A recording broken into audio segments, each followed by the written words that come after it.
I come to the floor to talk about three highly qualified nominees for very significant posts at the Department of State. And the Foreign Relations Committee, which I'm privileged to chair, has moved 48 nominees to the committee just this year alone. I'm pleased these three will move, but I want to express my concern about the remaining nominees. They are critical to us promoting our foreign policy and our national interests and security interests abroad. So I urge my colleagues to support movement of these nominees to the floor as quickly as possible.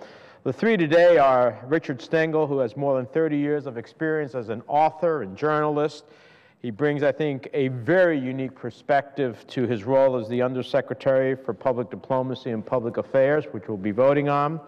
He's served as the managing editor of Time magazine during the past 7 years, demonstrating his impressive managerial capabilities. And he led as the president and CEO of the National Constitution Center in Philadelphia, where he brought public education efforts to raise awareness about our nation's founding charter and the values enshrined in it. And this public diplomacy role is incredibly important in a world which is constantly getting closer and smaller by virtue of the mass media, the internet, and all of the different forms of communication. And our advocacy in public diplomacy is incredibly important to get our message out as the United States in terms of our bilateral and multilateral pursuits. Dr. Sarah Sewall has been nominated to serve as Undersecretary for Civilian Security, Democracy, and Human Rights, and she comes to this position with significant relevant experience. She's taught at the Naval War College, served as a director of Harvard's Carr Center for Human Rights Policy.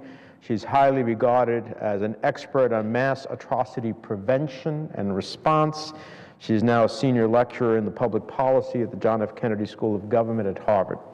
Her large portfolio will include a range of issues, including challenges to civilian security in Latin America, Syria's growing refugee problem, which is a concern for us in terms of the entire region, a good ally, Jordan, for example, counterterrorism, counter-narcotics, human trafficking and women's issues.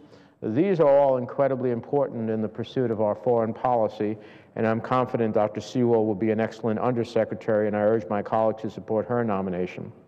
Finally, we have Ambassador Charles Rifkin's deep experience in the private sector and a clear talent for managing large organizations, which I believe position him well to take on the position of Assistant Secretary of State for Economic and Business Affairs. And at a time when our country is pursuing the most ambitious trade agenda in generations, and our companies and workers are facing tougher and more aggressive competition than ever before, Ambassador Rifkin has demonstrated the skill and the experience needed to lead the State Department's participation in formulating and implementing international economic policies aimed at protecting and advancing U.S. economic, political, and security interests, particularly at a time in which we are seeking to create greater jobs here at home.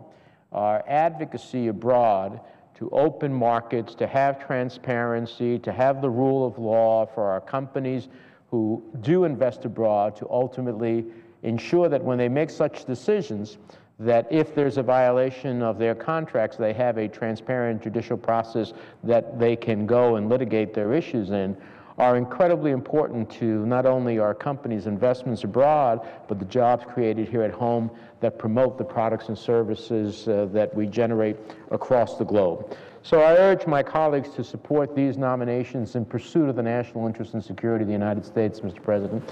And with that, I yield the floor and observe the absence of a quorum.